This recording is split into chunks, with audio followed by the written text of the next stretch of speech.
What's up, guys? Welcome to Daily Dose of Reddit. This is your host, Zach, and today's subreddit is r/ChoosingBeggars. This story's called Choosing Beggar, You Steal! It was super effective. I don't know if this is a choosing beggar or an entitled kid, but while cleaning out boxes of stuff from high school, I was reminded of it and thought I would share. When I was in high school, about 20 plus years ago, anime, especially Pokémon and Digimon, were super popular. Everyone watched some kind of show at TV, and my school principal even greenlit a Pokémon card club and anime club so people could meet and play and watch shows and get credit for being in a school club. The head of the anime club was, emphasis on was, a great friend of mine. Let's call her Heiken, if not a little obsessed with anime in Japan. She had started taking art classes and was teaching herself Japanese so she could move to Japan after high school and work for Studio Ghibli. In regards to her life outside the club, she was part of a secret society that traded VHS tapes of anime shows from Japan with no subtitles or dubs. If someone asked to borrow a video, she would personally inspect VHS and DVD players at friends' houses to ensure they would not ruin her collection. If the device did not meet her expectations, you would have to rent her device for $10 a day in addition to $5 per requested episode of the series you wanted to watch. It was not uncommon to see her handing over VHS tapes and DVDs to people at school and getting handed back a wad of cash. In regards to the club, she was very strict on who could and could not join, requiring applicants to take and pass a 200-question test about a wide range of anime shows and movies in order to be admitted. The questions ranged from who was the original voice for Chi-Chi in the Dragon Ball movie The Tree of Life to what are the 9 things ABC censored out of season 6 of Sailor Moon in order from their appearance in the anime. Needless to say, only the die-hard anime fans got in and everyone else was declared a fake fan. Needless to say, I never borrowed videos or got into the club, but every time the club went somewhere, like to a conversation or a movie, all of Heiken's friends from outside the club would get invited. But not because she wanted us there to have fun, it was so she could leech off of them. She would somehow manage to convince people to buy her food, clothes, expensive videos imported from overseas, and even toys and games. This is the story of the one and only time she got me. Our local movie theater was holding a huge event for the opening day of Pokémon the movie. There were raffles, costume competitions, and even a quiz show where you could win prizes, mostly free popcorn and soda for the movie, scheduled for after the movie. The Poké Package, which was a movie ticket, small popcorn, small soda, a tiny toy Mewtwo, and 1 entry into the raffle, plus access to all the other events, was $6. God, I miss the 90s. Heiken came up with a plan. We would see the noon showing of the movie and then have a late lunch at a nearby hibachi and then go to her place to watch more anime. As I did not have a job, my mom gave me $20 for the movie and lunch and expected change back. The group that went consisted of Heiken, her boyfriend, the anime club, about 4 people thanks to Heiken's test, our friend Sakura, not real name, and my best friend and brother from another mother, Hiro, also not real name. When we got in line for tickets, Heiken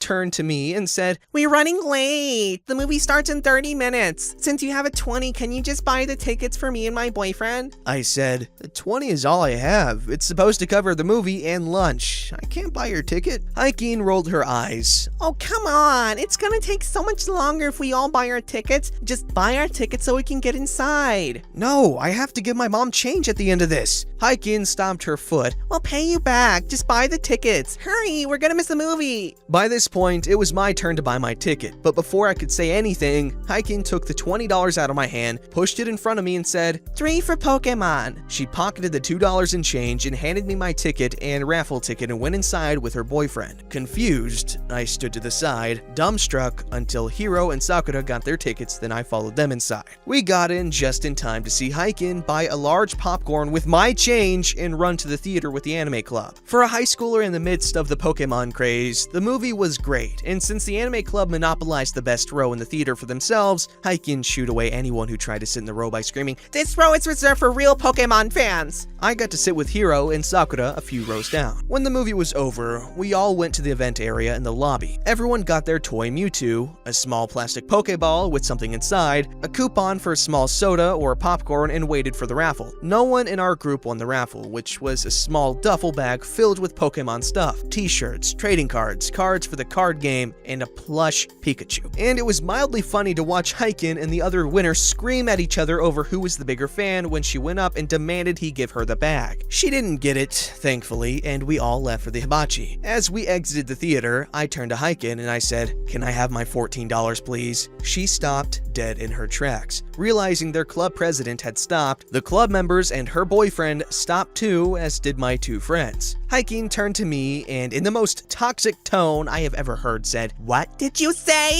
I repeated, a bit confused, "Can I have my change back, please?" "What change?" she hissed. The $2 you took after using my $20 to buy our tickets?" "That wasn't your money, that was my money. My mom gave it to me to watch the movie." I was dumbfounded. "No, it was mine. You took it out of my hands. You said you would pay me back, then you took my change." "Wow, OP, I never thought you would be the kind of person to try and steal money from a friend." Hiking said this as loud as she could without shouting. I panicked. At this point, what others thought of me was still important to me, and I had been the subject of some nasty rumors before, so I feared another one starting. That was when Hiro became my hero. "No," he said, "I saw the whole thing. You stole OP's money to pay for your ticket. You owe her $14. Now." "She didn't have any money," Hiking snarled. "I had to pay for her ticket because she forgot to bring any." "No, she didn't," Sakura said. "You took her money. Even if I did, which is a lie, I don't have any money on me to give her except the money for the hibachi." "So that means you came to the movie with only enough money to buy yourself food after it," Hiro said, looking over at the anime club members. "How are you gonna get in?" "Unlike some people," Hiking snapped, looking at me, "I brought the exact amount I would need for the hibachi and film and have already spent the ticket money on my ticket." "But you just said you bought OP's ticket because she didn't have any money. If you brought exact change for the ticket and hibachi, how are you able to buy her ticket?" It was at this point that Hiking just flipped her hair and said,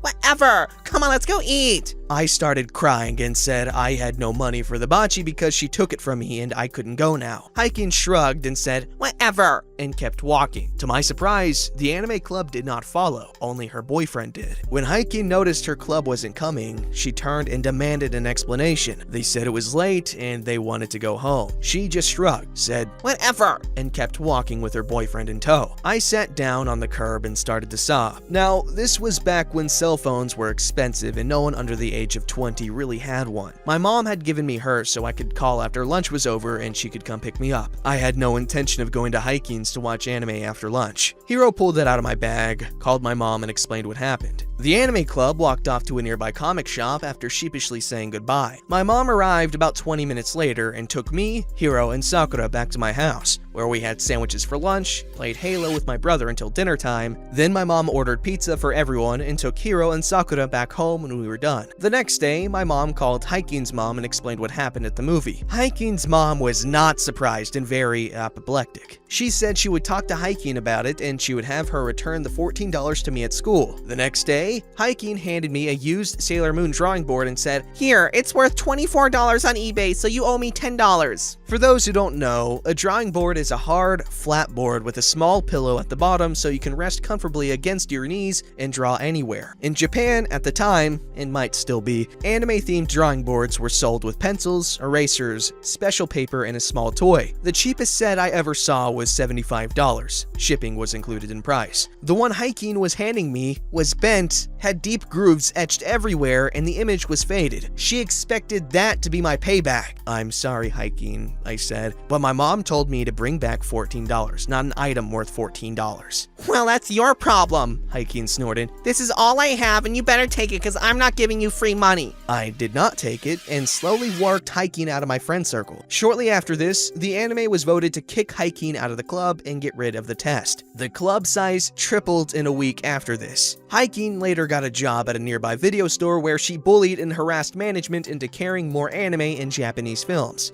For a few years, that store became known for its collection of foreign imports, and Hiking was eventually promoted to store manager, and she would only hire people who could pass the anime club test. Once the store went corporate, though, that store was audited and found to be below standards. The employees and regional manager threw Hiking under the bus, and she was fired for, among other things, harassment and theft. She would order a series or movie she wanted to see for the store, take it home when it arrived, watch it, reseal it, and put it on the shelf as brand new. I don't know what happened to her after that. Last I heard, she was still living with her folks, had a part-time job at a local supermarket, and had never even tried to get into college, let alone visit Japan. I hate elitists, man, of any kind, especially people that shame others for not watching anime in Japanese. While I agree that a lot of Japanese voice acting is a lot better than American voice acting because, I don't know, just the delivery and the dialogue, it just kind of gets lost in translation, but that's not me saying that American voice acting sucks in anime. Okay, I definitely prefer the English dubs of several shows, especially Dragon Ball, obviously. Anyway, that girl, that's just a garbage person. No way around it, just garbage.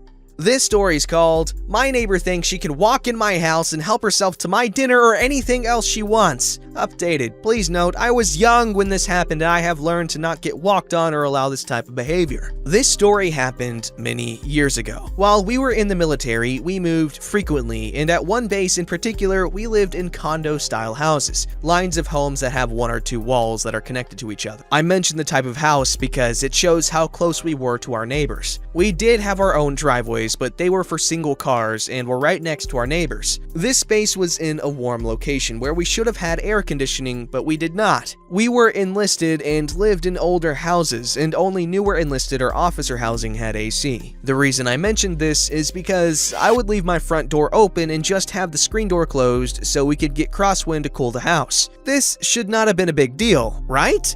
Wrong. Our neighbor that was connected to our left liked to come over and borrow things. Our neighbor, or choosing beggar, will be referred to as choosing beggar moving forward. She would come over and at the beginning, she would knock and she would ask for things such as a cup of sugar or milk. Then, as time progressed, choosing beggar would knock and just walk in, and at this point, she still asked for stuff. To be honest, this didn't really bother me too bad because it wasn't too frequent, and then all of a sudden, it changed, and choosing beggar stopped knocking altogether and began just walking in. I did say something, keeping it light, in hopes that it would work. I knew we were going to be neighbors for a while, and it could be bad to have a bad relationship between neighbors. Back then, I had a lot of anxiety about having negative interactions with people. The choosing beggar became pregnant, and her entitlement all of a sudden knew no bounds. Choosing beggar would not only walk into my house, she would go into my fridge or freezer and grab whatever she wanted. This one time I was making dinner, and she walked over, smelled it, grabbed a plate, and served herself. I said something to the effect of, I'm making that for my husband, and choosing beggar responded that she's only taking a little and there will be plenty for him. That was it. I was mad. After that, I tried locking my screen door, but the cheap lock wouldn't hold. Choosing beggar was able to pull the door open and eventually snapped the lock off. I finally said screw it and started shutting my actual door, which sucked because it was hot and no AC, but it was better than dealing with her every day. I thought that would work, but she started going through our back door and coming through our screen door. Oh, did I mention her husband was like 3 ranks higher than mine? And she was seriously taking from us when they could afford way more. Anyway, this went on while choosing beggar was pregnant. Finally, after choosing beggar had her baby, choosing beggar started asking for even more. She wanted my husband to come kill bugs when her husband wasn't home. She asked me to do things she could easily do for herself, like go grocery shopping. The final straw was when she woke me up at 2 a.m. saying, "So cold," and mumbling. I seriously thought something was wrong with her baby. I got up, woke my husband up, let him know, and ran over to her house, and I do mean ran. I ran into her house, door was unlocked, and choosing beggar was laying on the couch. She wasn't feeling good. She wanted me to get her a blanket from her upstairs closet. I finally lost my crap, and I told her I thought something was wrong with her baby. I was over it. I told her, choosing beggar, you are not to walk into our house without permission, and you are not to ask my husband for anything anymore. The only way it is ever okay to call me in the middle of the night ever again is because you need 911. Choosing Beggar just looked at me and said something about, since I'm here, can't I get the blanket, and that I'm being a horrible neighbor. I walked out of the house, went home, and went to bed. Moving forward, Choosing Beggar scowled at me every time she saw me and pointed at me and talked about me to her husband and other neighbors who told me later. Choosing Beggar's husband got orders and they finally moved. I was so happy because she made it uncomfortable being at my own home till she did. Okay, yeah, that just sounds like absolute hell to deal with. Oh, wow. Yeah, the only way to fix these problems is to be more assertive, and I'm glad OP here actually got around to doing that. Don't forget to like, subscribe, and hit that bell to never miss an episode.